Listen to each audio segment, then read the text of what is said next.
I think my title of the film uses the forms and conventions and therefore is typical of social realism. Making Liv bigger than For the Day makes my audience realise that she's a central character, and due to this, the audience will then presume that the film is going to be about her. Therefore, the audience focus is on the character, which helps develop the storyline during the opening.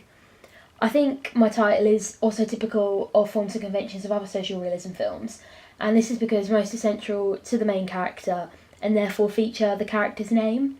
This can be seen in films such as Kes, which I used for my inspiration when creating my film's title. Also, putting a pun on the phrase "live for the day" lets the audience know more about the film and what it's going to entail. I think the way I created the title and font style, I followed the conventions of social realism.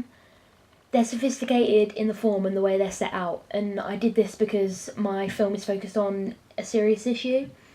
Therefore, they are more suited to my adult audience. I also used a sans serif font, which again is typical of social realism, as it is often used to mirror the lives of the working class. An example of this can be seen in Kes. I used a typical working class setting, which fits the forms and conventions of social realism. I tried to use props to the best of my ability to enable my location to look typically working class, such as the bed on the floor. Another film which shares a working class setting is This Is England. Although I've tried to mirror this within my film to reinforce the genre, I think the setting is still too nice to be compared with the very basic settings of This Is England. The props I've used stick to the conventions and therefore are typical of social realism. The alcohol bottles, as well as the bed on the floor, help to set the scene, and they also help develop the storyline as the audience reads further into the reasons why they're there. I think I've also challenged the conventions of typical costumes, as the costume I've used for my main character, although it is typically working class, it isn't something you'd usually see a child in. I did this again as it helps develop the storyline and create the idea that she hasn't chosen her own clothes, she just hasn't got anything else to wear. I think the camera work and editing is typical and conventional of social realism. I used a high-angled shot throughout my opening as I felt it was the most important in developing characterisation. This is because as the camera's looking down on my character, she's portrayed as vulnerable and powerless, which relates to her character and her situation.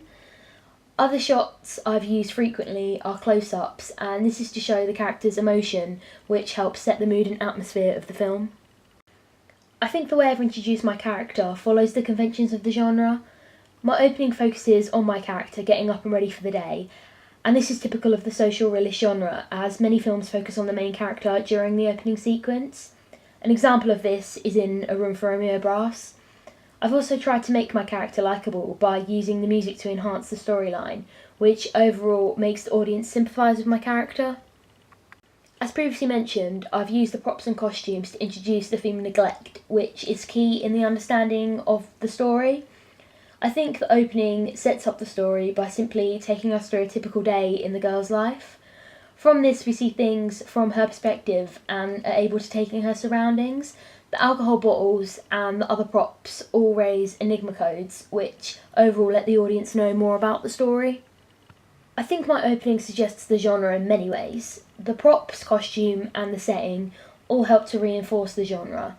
Having my character sleep on the floor, get her own breakfast, and also the fact we see no parents during the opening are all factors which raise enigma codes and suggest that something is wrong, meaning that drama will ensue.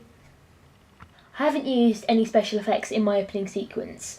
Transitions and effects I have used are just simple fade in and fade outs. I use these on the titles and production logos, and I use these throughout as I feel it helped the footage mirror the pace of the music.